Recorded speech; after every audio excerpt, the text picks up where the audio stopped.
Olá, irmãos e irmãs, bem-vindo para mais um momento de mensagem para todos vocês que estão acompanhando o canal do Grupo de Oração Luz e Vida. E para hoje trouxe aqui uma reflexão, do Evangelho de São Mateus, capítulo 21, versículo 18 ao 22, por enquanto, que diz assim: na manhã seguinte, voltando para a cidade, Jesus ficou com fome. Viu uma figueira perto do caminho, foi até lá, mas não achou nada, a não ser folhas. Então Jesus disse à figueira: que você nunca mais dê frutos. E no mesmo instante, a figueira secou. Vendo isto, os discípulos ficaram espantados e disseram: como é que secou tão depressa? Jesus respondeu: eu lhes garanto, se vocês tiverem fé e não duvidarem, vocês farão não só o que eu fiz com a figueira, mas também poderão dizer a esta montanha: levante-se e jogue-se no mar, e isso acontecerá. E tudo o que vocês na oração pedirem com fé, vos receberão. Então, nessa passagem, o Senhor vem falar daquilo que se pede, o servo enviado por Deus, no caso, aqueles que estão em missão, enviado pela igreja, que aquilo que eles falarem com fé, acreditando, com fé mesmo naquele Deus, Deus Pai que eles estão servindo, acontecerá. Assim como Jesus era filho de Deus, Deus próprio no meio de nós, e fazia as obras diretamente ao Pai como filho, como unigênito sem pecado, falava e as coisas aconteciam, assim também poderia acontecer àqueles que seguiam Jesus. Então, para nós nos dias de hoje também, quantas vezes é difícil acreditarmos nos milagres que podem acontecer de Jesus. Quantos tem momentos de falta de fé, falta de esperança, mas ao mesmo tempo, em determinadas situações, em lugares diferentes, ouvimos sobre milagres acontecendo na vida de outras pessoas porque acreditaram. Curas em hospitais, por exemplo, inexplicável pela medicina até o momento. Enfim. Até hoje eu confesso que nunca vi uma montanha sendo mudada de lugar. Mas se o próprio Jesus disse que é possível, aqueles que creem, pedirem, acontecerá, então é possível. Mas nem sempre as coisas acontecerão conforme nós imaginamos, né? Às vezes uma profecia, por exemplo, se for chegar ao ponto de alguém acreditar que aquela montanha se mudará, significará talvez o cumprimento daquela profecia, aquele pedido será com o tempo, através do intemperismo, algo de uma maneira até natural acontecendo, que aquela montanha, por exemplo, venha totalmente ser levada pela chuva de uma maneira natural. E de outras formas o próprio tempo também trincar aquela montanha ao ponto dela ir se desmanchando. Vamos falar uma visão natural de como que poderia acontecer isso. Mas na interpretação simbólica do que isso realmente quer dizer também, a não ser propriamente dito a montanha mudar de local, simbolicamente é quebrar, você pedir pelas pessoas a quem Jesus nos enviou para quebrantar os corações, que essas pessoas iam se abrir, as coisas, os milagres iam acontecer, que a palavra anunciada iria fazer grandes coisas na vida dos seguidores, daqueles que ouvem a voz de Deus e a põem em prática. Porque muitos ainda não acreditavam no poder da ação que Jesus ia realizar.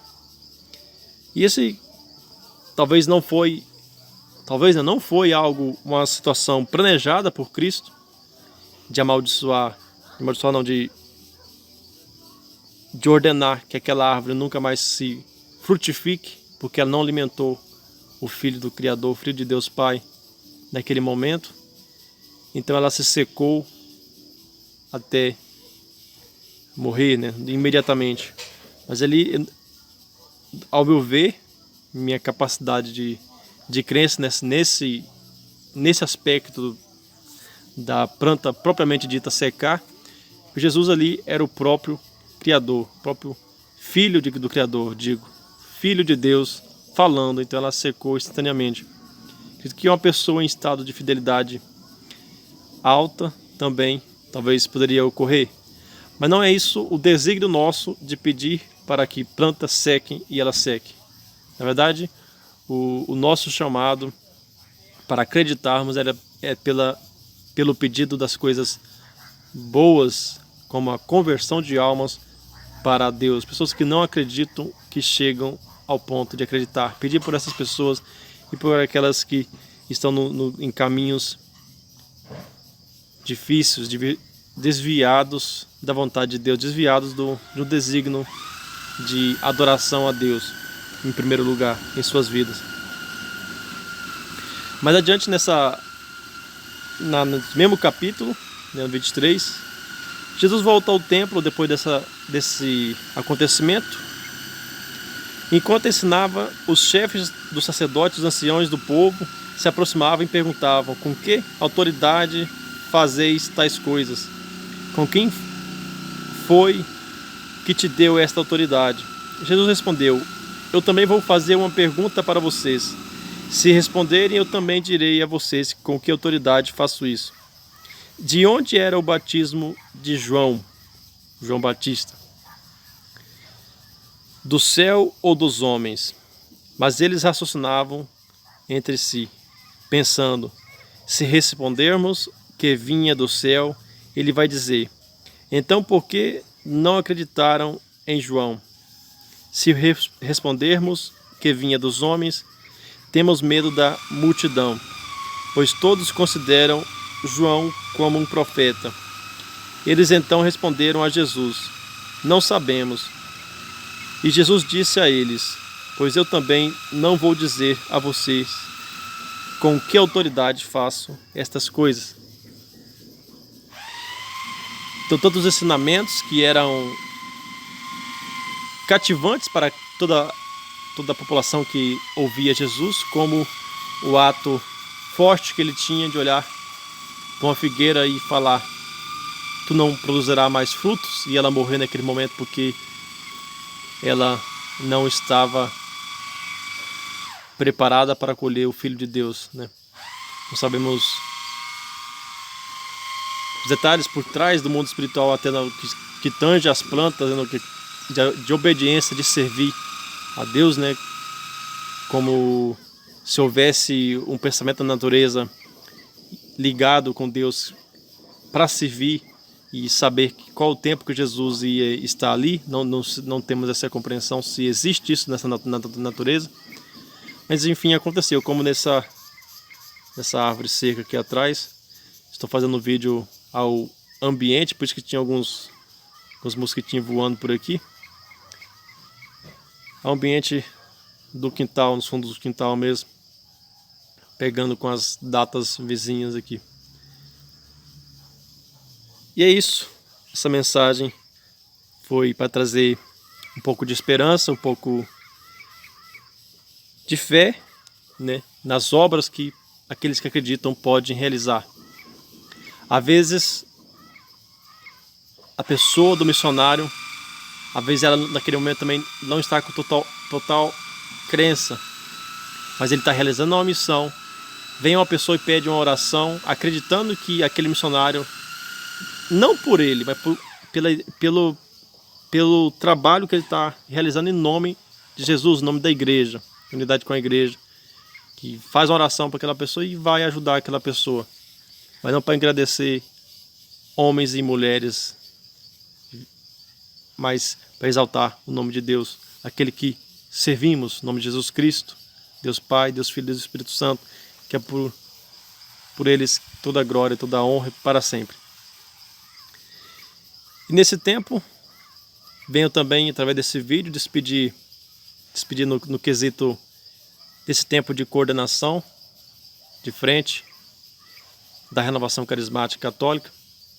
Então, se passaram aí 2 anos comigo na missão de coordenar este grupo de oração e ajudar o melhor possível para estar em unidade com a igreja, com o pároco, guiar as ovelhas que o Senhor confiou a este grupo, poder colaborar de uma certa forma com acertos e erros e muita aprendizagem com tudo que foi vivenciado.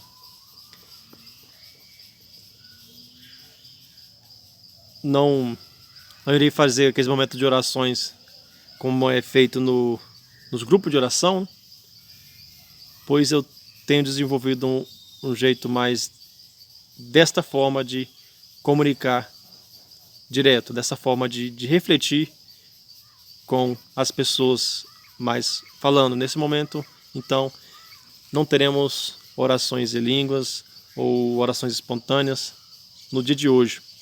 O dia de hoje foi uma reflexão bíblica direta, em diálogo com vocês.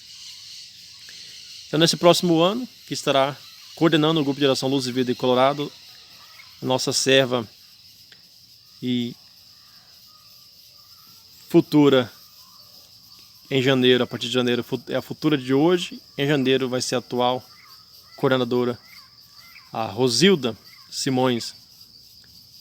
Ela estará guiando e distribuindo as tarefas do grupo para que o grupo possa continuar exercendo a missão dele aqui no município, na comunidade e perante a todos, né? Então é isso, irmãos e irmãs.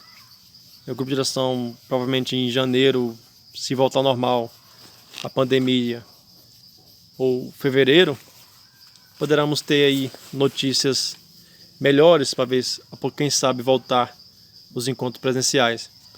Mas por enquanto, com a pandemia, com os novos decretos, por enquanto seguimos mais com as atividades online, até novas orientações da igreja e também da saúde, né? Desejo a todos um feliz Natal, um próspero ano novo e uma virada de ano com Cristo, em família, e que esse tempo também seja um tempo de reabilitação da fé, da harmonia em família, e ver a importância dos laços familiares nessas horas, porque nós vemos que o mais importante para nós que não são as coisas que fazemos fora de casa. Para nós leigos temos uma responsabilidade de cuidar das famílias e ajudar no pastoreio em comunidade, uma vida em comunidade, uma vida partilhada, sem apego aos bens materiais, ou seja, ter uma partilha mútua, porque daqui para o céu nós levaremos o que nós temos de melhor de nós e nossas coisas. Depositemos toda a nossa esperança no céu, na vinda futura de Cristo, que Deus nos abençoará. Essa foi uma reflexão simples, mas espero que tenha, de uma certa forma, ajudado em sua noite ou seu dia a refletir melhor, a ter uma compreensão melhor e vir um pouco de fé para aquilo que você pedir com fé, Deus atenderá. Que Deus te abençoe, fique com a paz de nosso Senhor Jesus Cristo estivemos e permaneceremos reunidos no nome do Pai, do Filho e do Espírito Santo. Amém.